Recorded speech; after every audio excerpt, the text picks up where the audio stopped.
Mən izləyən hər kəsi salamlayıram. Gününüz uğurlu olsun deyirəm. Bəli, bu gün çox faydalı pəlpətöyün turşusu hazırlayacağam. Bunu necə hazırlayacağam? Əgər bu sizə də maraqlıdırsa, buyurun izləyək. İlk öncə həyətimi göstərirəm. Görün necə pəlpətöyün çıxıb həyətimdə. Düzdür, yabanı bitkidir, özü çıxır hər il bu vaxtı, amma çox faydalı bir bitkidir. Bunun həm turşusunu, həm yeməklərini, həm qutabını çox hazırlayıram, çünki həqiqətən çox faydalı bir bitkidir. İlk öncə nə etdim? Həyətimdən pəlpətönləri yığdım və bunları doğrayıb təmiz-təmiz yuyuram.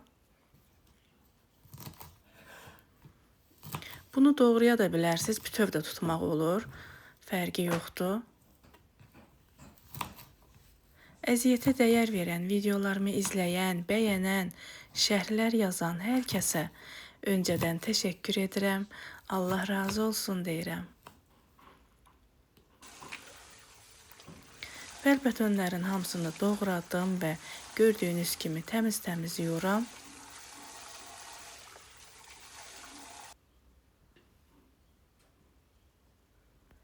Yudum, aş süzənə qoydum ki, suyu getsin.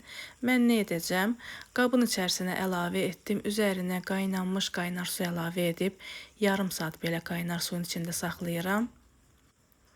Qaynar suyun içərisində ona görə saxlayıram ki, bitki də olsa biraz solsun, ölsün, yəni bankaya çox yerləşsin. Düzdür, belə doğrayıb qaynar suya salmadan da bankaya yığmaq olur, amma belə daha rahatdır mənə. Yarım saat qaynar suda saxlayandan sonra bunu aş süzənə süzdüm. Gördüyünüz kimi nə qədər həcmi azalıb, bu da o deməkdir ki, bankaya çox yerləşəcək. Keçirik bankaya yığmağımıza. 3 litrlik banka götürmüşəm. İlk öncə qara dənəvər istiot əlavə edirəm və 1 ədəd acı biber əlavə edirəm. 2 ədəd dəfnə yarpağı, 2 diş sarımsaq və biraz quru şüyüd. Mənim bu turşuya əlavə etdiklərim zövqə bağlıdır. İstədiyiniz nəsə varsa əlavə edə bilərsiniz. Və pəlpətöyünü bankaya yığıram. Dediyim kimi bunu qaynar suda saxlamadan da balona yığmaq olur. Amma yer çox tutduğu üçün belə qaynar suda öldürüb bankaya yığmaq daha məsləhətlidir. Həm də tez yetişir, tez hazır olur.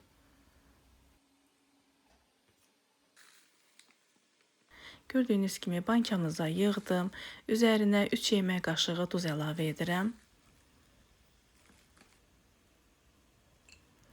3 diş də qənd əlavə edib, qaynanmış qaynar su əlavə edirəm üzərinə.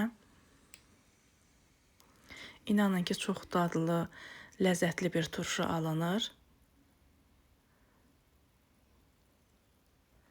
Baxmayaraq ki, yabanı bir bitkidir, hər yerdə bitən bir bitkidir, amma faydalarından danışsam videom bitər belə.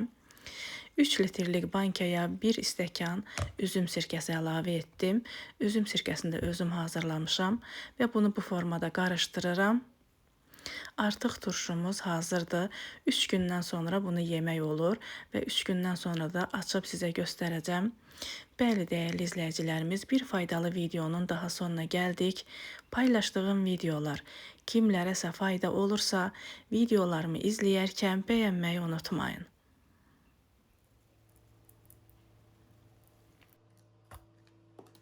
Mənim kimi hazırlayacaq olan hər kəsə nuş olsun, mənə də xoş olsun. Hələlik bu qədər, sağ olun, Allaha əmanət olun.